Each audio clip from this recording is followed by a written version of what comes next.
Hi, I'm Vicky and I'm British. And I'm Jay and I'm American.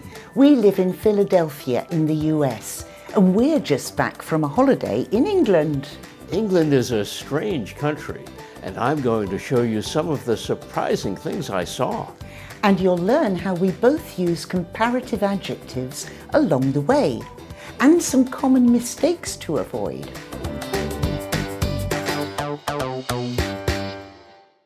So what surprises you about England? Well, first, the size of things. A lot of things are smaller.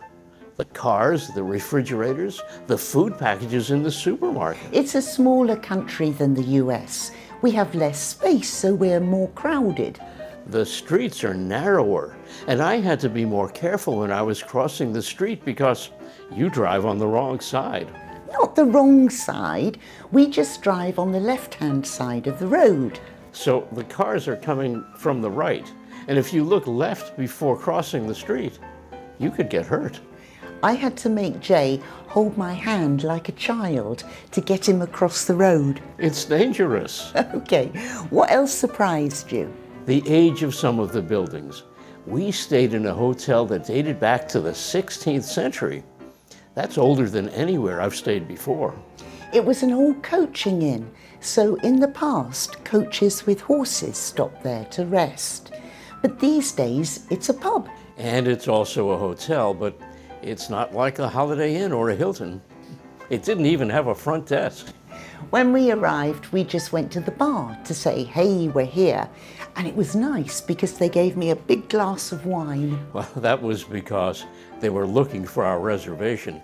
They didn't seem to know who we were, and that was after I'd made the reservation twice. I think they lost it the first time. But our room was very pretty. It was more chaotic than a Holiday Inn, less organized. But it was more fun than a Holiday Inn. The people were very nice. The service was great, polite, but very personal and friendly. Would you stay there again? Oh yeah, I loved it. Okay, let's look at some grammar. We use comparative adjectives to compare two things, and we form them in two different ways. With one-syllable adjectives, we normally add er, so small becomes smaller, old becomes older, and so on. An exception is the word fun. When we use fun as an adjective, we say more fun. With adjectives with 3 syllables or more, we make comparatives differently. We don't add er, we put more in front instead. So chaotic becomes more chaotic. Notice we can also use the word less in a similar way. It means the opposite of more. So one-syllable adjectives add er, and 3-syllable adjectives use more or less. But what about 2-syllable adjectives? That's more complicated. With a lot of 2-syllable adjectives, we use more. So careful, more careful. Crowded, more crowded. But there are some 2-syllable adjectives where we normally add er. For example, narrow, we say narrower. And with many 2-syllable adjectives, we can use er or more. You'll hear us say both forms, friendlier or more friendly. Both forms work.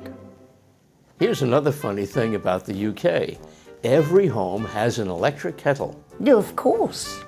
One of the first things I bought when I moved to the US was an electric kettle, but it was a mistake because it takes ages to boil the water here.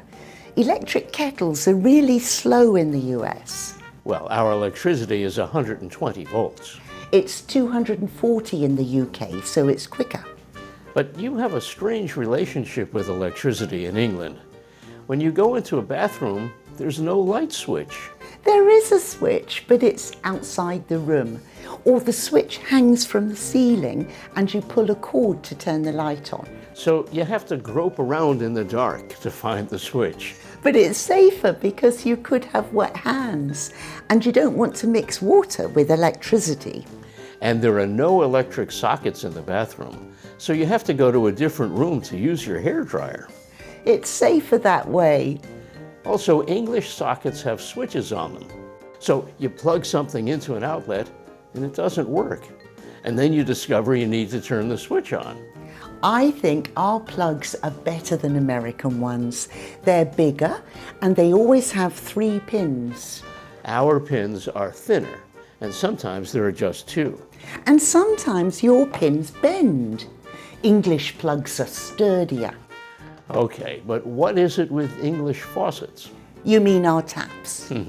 They have 2 controls. Yeah, one for hot water and one for cold. So you can't just turn one handle, you have to turn 2. American faucets are easier to operate. I think there's a good reason for that, but I don't know what it is. Maybe one of you can tell me. There was something I really liked though. What was that? The heated towel rail. Ah, they're lovely. They're electric and they dry the towels, heat the bathroom, and it's nicer to dry yourself with a warm towel. I agree. There are some spelling rules for comparative adjectives that you need to know. If a one-syllable adjective ends in E, we just add R. So not ER, just R. Also, there are some one-syllable adjectives that end with 1 vowel and 1 consonant. With those, you have to double the consonant. So, for example, it doesn't happen in the words sweeter or longer. Another one. With 2-syllable adjectives that end in the letter Y, we always add ER, but we change the Y to an I. And one more thing that's very important. There are some irregular adjectives. The most common ones are good and bad. For good, we say better. So it's not gooder, it's better. And for bad, it's not badder. We say worse. Far is another one. We say farther or further. Another thing that was very interesting was the elevators. So the confusing thing is, I want to go to the first floor, but there's also a ground floor. And that doesn't exist in America. This should be 2, right? We have a different system for numbering the floors in a building. It should be very easy. The ground floor is the first floor, and the next floor is the second floor. But for us, the next floor can be the first floor. We're much more logical in the US. We're logical too, but the ground floor can be 0. It's a different logic. And speaking of elevators, which you call lifts, Yeah, lifts or elevators. another thing that surprised me was elevators in the London subways. He means the underground or tube. The tube was like the New York or Philadelphia subway, but a lot cleaner and quieter. And the escalators were really long. The trains are far deeper underground than in the States. Way deeper. When we were at Covent Garden, we had a choice, the stairs or the elevator. But then we heard there were 193 steps. That's about 16 stories. We chose the elevator. Sometimes you'll want to add emphasis when you're making comparisons. With a normal adjective, you could say very easy, very interesting. But with comparative adjectives, it's different. We use the word much. So much easier, much more interesting. We can also say far, a lot. And if you're speaking informally, way.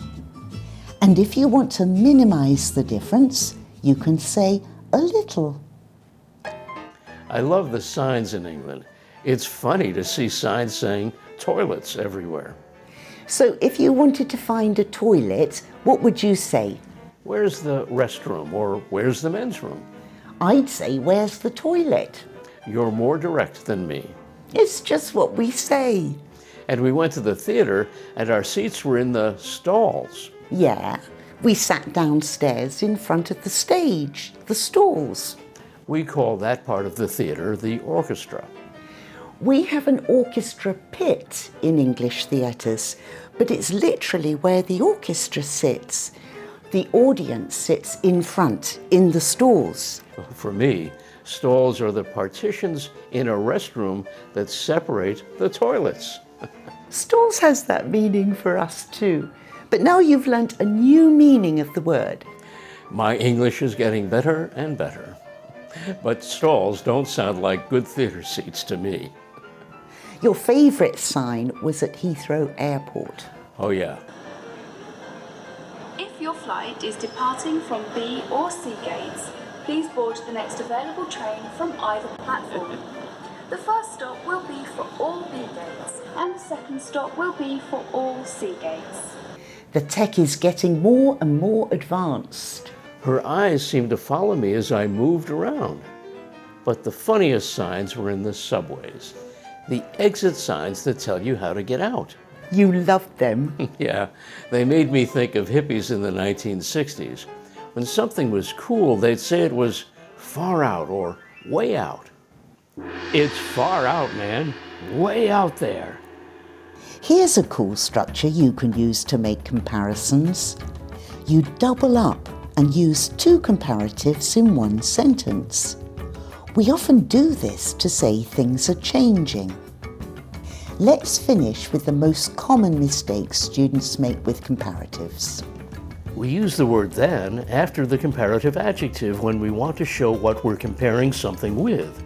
Sometimes students say as here, but that's wrong.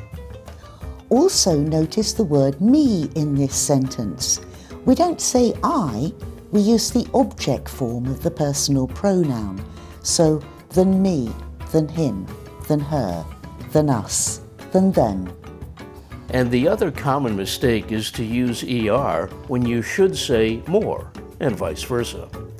Remember, short adjectives, add ER. Long ones, use more. And finally, sometimes students use both ER and more, and that doesn't work either. And that's it for comparatives. I just have one final question.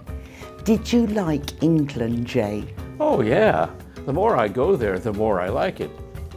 We also went to Spain on holiday, and we're going to make another video about that. So make sure you subscribe to our channel and click the notification bell so you don't miss it. Bye-bye, everyone. Bye!